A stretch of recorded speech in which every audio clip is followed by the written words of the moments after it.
Buenas tardes, mi nombre es Fernanda García, soy del programa de psicología del curso Modelos de Intervención Psicológica.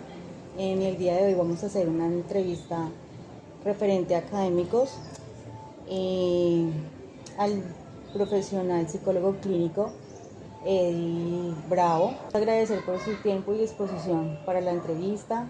Muchas gracias.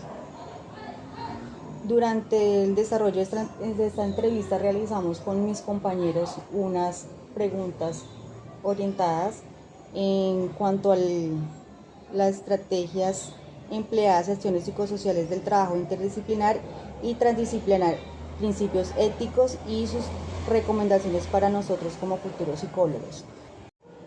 Ahora procederé a hacer una serie de preguntas para esta entrevista. Cuéntanos de manera breve cómo su experiencia en el campo de psicología clínica y familiar. Bueno, desde la práctica profesional y la experiencia que he tenido, es un promedio de 6 años. Es una experiencia de alta complejidad, puesto que cada familia es una ecología única y particular. Sin embargo, hay que mirar las necesidades por las cuales vienen a consulta cada familia o en su defecto cada persona particularmente que hace parte de una familia, vienen por un motivo, una necesidad particular de consulta. ¿Qué desafíos ha enfrentado en relación con la teoría y la praxis como profesional en el campo de psicología y familias?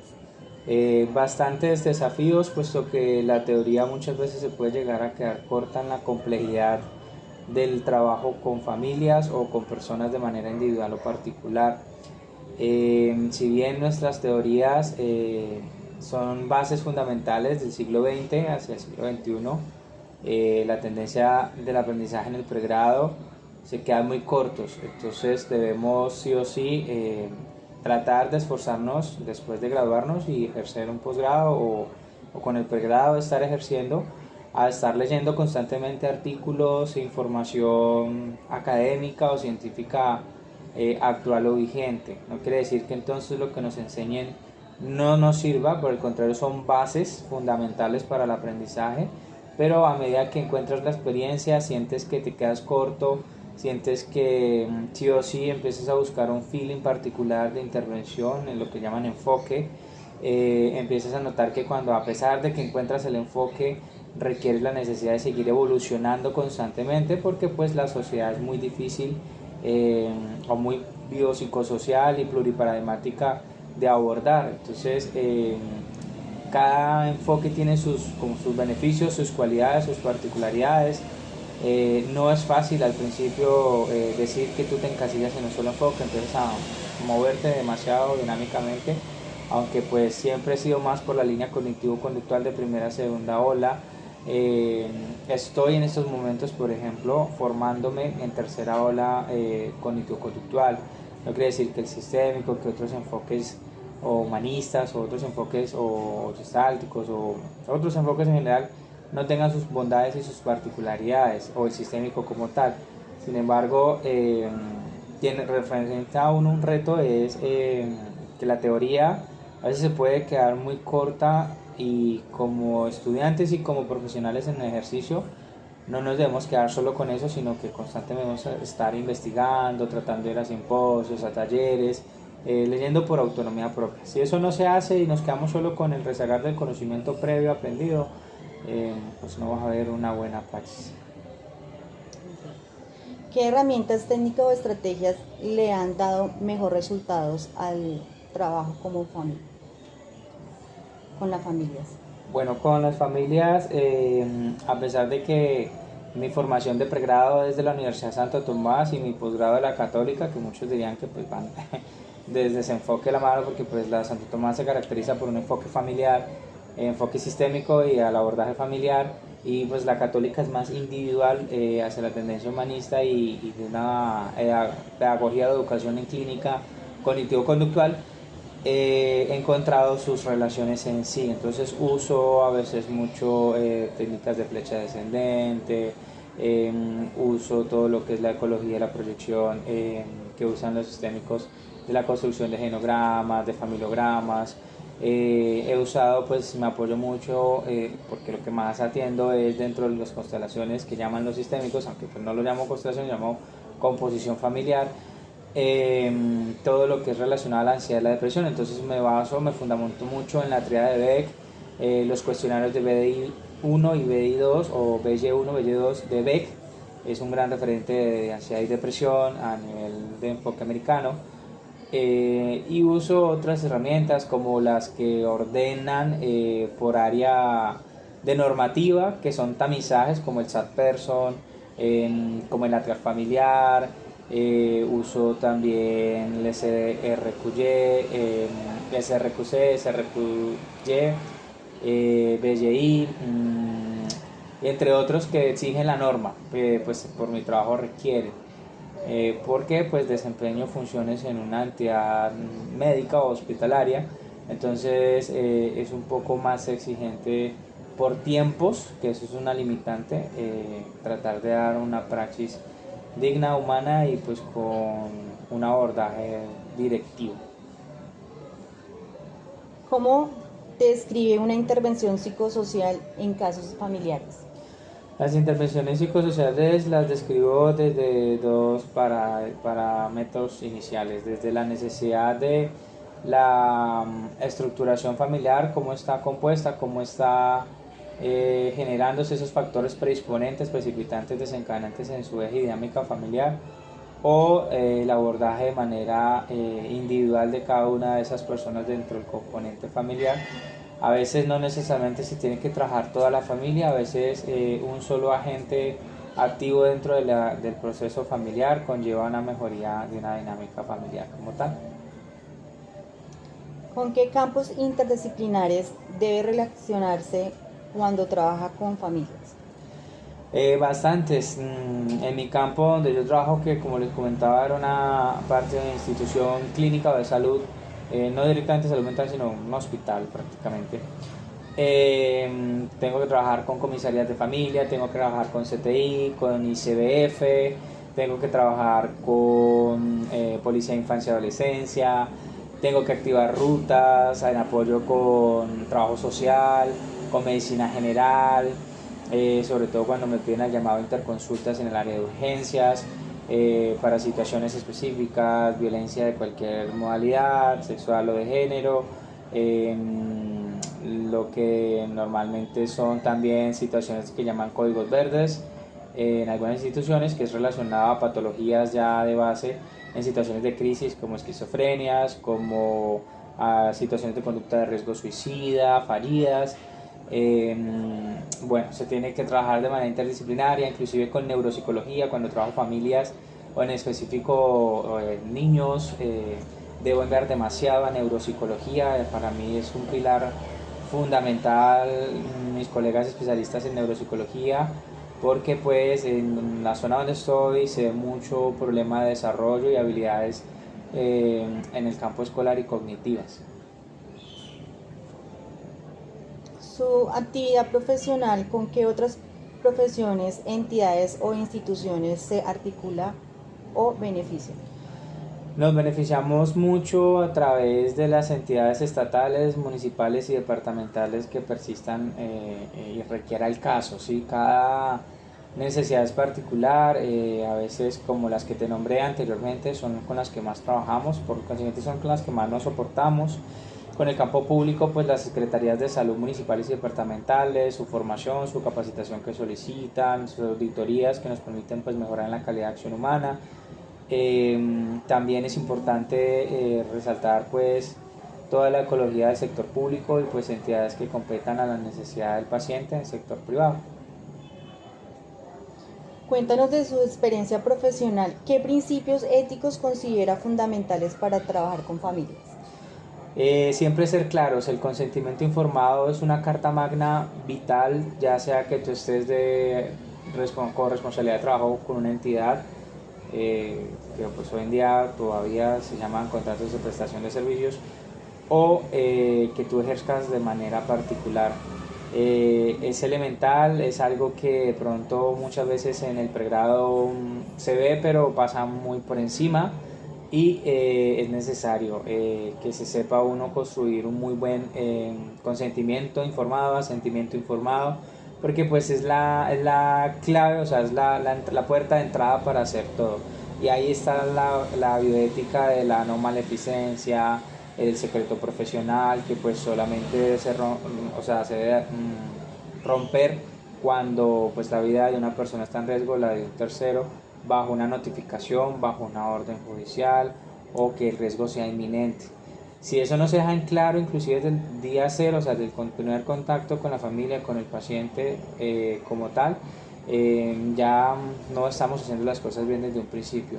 Dejar en claro todas las cláusulas que usted considere importantes, incluyendo hasta los procesos de no reembolso económico, porque hay personas muy maliciosas que a pesar de que se hayan visto beneficiadas en su proceso, van a solicitarle un reembolso, van a buscarle. Entonces también tener en cuenta su respaldo profesional, su tiempo, su imagen, su bioética. No es solo todo hacia el paciente, sino es bidireccional, y eso a veces se nos olvida. Así como tenemos deberes con el paciente, también tenemos derechos, y la misma ley 1090 del 2006 no lo especifica, y creo que hoy ahorita en el 2025 hay un anexo nuevo de ley que pues va a dilatar, bueno, está como en un proceso de reestructuración esta ley del 2006, que es bastante ya viejita y requiere sí o sí urgente cambios, entre esos la teleconsulta que no estaba tipificada en ese tiempo, pero por cuestiones del COVID actualmente hace que sea una necesidad.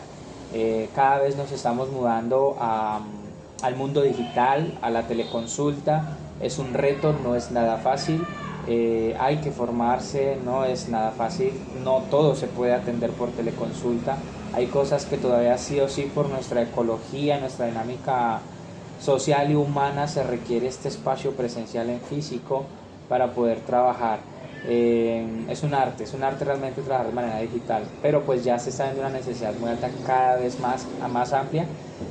Y creo que el tema ético, lo importante es eso, cómo yo voy a ser claro con el paciente desde un principio, en donde hasta dónde van mis límites, dónde van mis competencias, cómo va a ser el modelo de atención, desde qué enfoque, qué herramientas se van a usar. O sea, si todo eso se habla desde un principio, entre un consentimiento informado, no tenemos problemas de ahí en adelante lo que hagamos terapéuticamente. Pero si un consentimiento informado no se hace, es nuestra carta de presentación prácticamente. Entonces pienso que estos consentimientos informados deben ser muy bien estructurados, todo el tiempo en estar cambiando, mejorando, en pro de la seguridad del paciente primero que todo, y obviamente del profesional que trabaja. ¿Qué claves nos puede dar para tener éxito como futuros psicólogos trabajando con las familias? Bueno, si te dedicas al tema familiar, es un tema bastante amplio, no es fácil. Primero, aprender a tener tolerancia a la frustración. Van a haber muchos casos que no puedan ser exitosos, y muchas veces te vas a sesgar cognitivamente eh, con las personas, creyendo que de pronto fue parte tuya una mala praxis, un mal análisis funcional quizás de la conducta o de la ecología y dinámica familiar. Entonces, primero llenarse de mucha paciencia para los casos que tomes, siempre tratar de asesorarse al principio, no ir solos, buscar, a veces se buscan mentores, quienes están más adelante de uno, y por eso se cobra lo que se cobra. Por eso a veces hay personas que les parece muy costoso los servicios, pero es porque se les está brindando calidad, ¿sí? Consejo importante: no denigremos la profesión con el proceso económico. Cobremos por lo que sabemos, no por lo que hacemos realmente, para que se dé una mejor imagen desde la praxis ética profesional del psicólogo, ya que también tenemos una dificultad muy alta en esa ecología. Es importante, para ir finalizando, mucha paciencia, mucha lectura, eh, irse perfilando hacia cuál es tu técnica, herramienta, praxis, episteme, enfoque, paradigma que quieres tener de ahí en adelante el resto de tu vida, y ir profundizando, porque pues en pregrado salimos con un infinito mar de conocimiento y 1 centímetro de profundidad en algunas áreas, y ahí es donde empezamos a ver esas dificultades, y es donde empezamos a ver en qué somos fuertes, y por ahí nos empezamos a ir cada uno de nosotros a nuestras habilidades y profundidad que tenemos, a ejercer nuestra profesión, que es muy amplia. ¿Qué haría usted si se enfrenta a una familia con alta resistencia a la intervención? Normalmente sí ha pasado este tipo de familias, no insisto en el proceso. Yo siempre soy partidario de que la terapia del proceso psicológico, el 90% del éxito lo hace el paciente permitiéndose lo que se le da en ese corto tiempo de trabajo. Pues en mi caso es un corto tiempo, hay personas que pueden tener el privilegio de tener más de 1 hora, 2 horas, aunque a veces me parece producente tanto tiempo, pero pues yo desistiría de ellos, no insistiría porque, como les digo, el 90% lo hace el paciente, el 10% lo hace uno. ¿Por qué? Porque uno está solamente un momento de la vida de esa persona o de esas personas en su diario vivir, y el resto del tiempo salen de esa sesión de consulta y se van con unas herramientas, y si usted no las coloca en práctica, pues no estamos haciendo absolutamente nada. Entonces ahí es donde se denota que tanto es la necesidad de verdad estar en este momento. No todo tiene que ir a consulta, no todo tiene que ser terapia, no todo tiene que ser psicología. Hay cosas que las mismas familias por sí solas resuelven. Entonces por eso hablamos de familias normalmente enfermas funcionales y familias no enfermas pero no funcionales. ¿Sí? Entonces hay que mirar eso y en base a eso también hablarlos muy claro y ser conscientes. ¿Sí? Insistir conlleva a que sucedan situaciones más adversas, ¿sí? O también hay que mirar la revaloración y reevaluación de ese análisis funcional de factores predisponentes, precipitantes, si realmente están, no están, continuando, y si ese motivo de consulta inicial todavía sigue siendo esa misma necesidad de cambio. Si no, simplemente pues hay que cerrar el proceso, porque seguir sería bioéticamente más nocivo para esas personas. ¿Cómo aplicaría sus conocimientos si identificara violencia intrafamiliar? Bueno, normalmente si se identifican, automáticamente se tiene que activar una ruta para apoyo de las entidades pertinentes, se hace una notificación anónima. Esa notificación debe expresarse cuál es el objeto, evaluar qué tanto está en riesgo alguna vida como tal, y posteriormente, si es dentro de las instalaciones donde uno labora, automáticamente pues solicitar el apoyo de la entidad que llegue al punto. Por eso es tan difícil ejercer de manera particular, porque estos tipos de casos, pues no todo el tiempo se va a contar que a su consultorio va a llegar comisaría, SBF, Policía de Infancia y Adolescencia o la entidad competente que compete la entidad. Siendo así, pues toca canalizar esos individuos, ese sujeto, hacia un ente hospitalario, ¿sí? O al ente correspondiente si es posible, o mínimo notificar, o sea, enviar toda la información y notificar que hay una situación de riesgo donde pues existan vulneraciones hacia la mujer en sus derechos, o en niños, niñas y adolescentes, NNAs, también sus derechos. Si eso no se hace, pues uno está cometiendo omisión, a pesar de que sea contraproducente con lo que llaman el secreto profesional. Entonces hay que analizar muy bien qué tanto eso es un riesgo, y si sí, notificar a las entidades que competan. Bueno, Edir, agradecemos por su tiempo y su colaboración en esta entrevista como profesional en psicología clínica y su máster Educación. en educación. En formación todavía. En formación todavía. Vale, Vale, muchas muchas gracias. gracias.